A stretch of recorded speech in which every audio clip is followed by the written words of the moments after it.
Ç'është që ndron këtu? Ka disa kimikate të cilat ne i përdorim për të shtuar prodhimin bujqësor dhe blegtoral. Në radhë parë janë plerat kimike. Plerat kimike i hedhim tokë që të shtohet prodhimi. Në bazë të kodit agrotechnik, për një sipërfaqe të caktuar toke, e cila ka këtë përbërje kimike, këto janë plerat që duhet hidhen në tokë. Dhe hidhen sipas një agrotechnike të caktuar.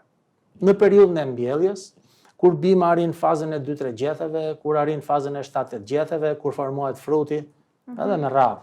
Nëse ti hedh më shumë ple kimik, superfosfat, nitrat, diamonfosfati, se tani është ky pleu që është mod gjasme. Nëse ti hedh shumë, normal që ai do dali në frut. Dhe në vend që të konsumosh domatën, kastravecin, mollën, dardhën, ku diun, ti ke marr nitrat pastër, fosfat pastër, klor, këto kimikate të cilat nuk bëjnë që tjetër veç se ndikojnë në sistemin e qarkullimit të gjakut, në aparatin tretës, në aparatin e frymarrjes, japin probleme me lëkurën, jo vetëm në vendin ku e ke prekur ti produktin apo kimikatin, po me lëkurën në përgjithësi. Për hapet. Japin probleme kryesisht dhimbje trupore, kryesisht nga mesi e sipër, dhimbje muskujsh, japin edhe nga njerë dhe çorientim mendor, dhe ajo që është më problematike, është që këto simptoma shfaqen te fëmijët dhe te moshët e vjetra.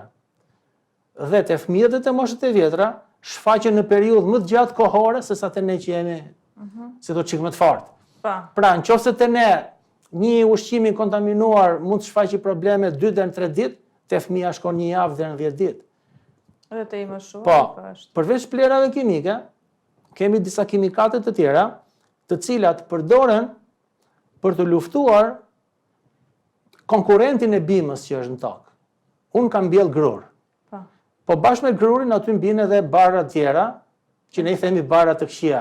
Ato janë barra të këqija se nuk i duam ne për shkak të grurit. Po ato mund të jenë dhe të mira, nëse do t'i mbillim vetëm. Për atë gjën. Tani për të luftuar këto barra të këqija, ne kemi herbicide, kimikate, të cilat lejojnë të rritet gruri, po atë barin e keq e eliminojnë.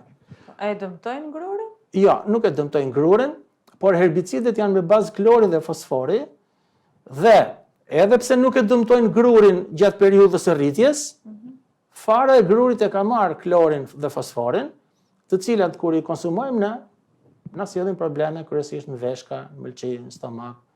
Këto janë problemet.